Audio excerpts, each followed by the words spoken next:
ওকে।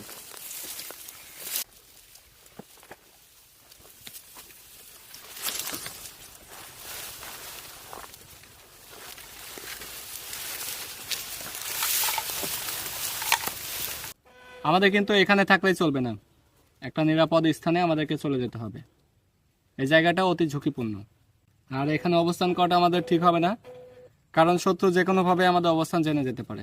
So আমাদেরকে যত কষ্টই হোক আরও কিছু দূরত্ব অতিক্রম করতে হবে, যাতে করে আমরা শত্রুর নাগালের বাইরে থাকতে পারি। ঠিক আছে? ঠিক আছে স্যার। ওকে।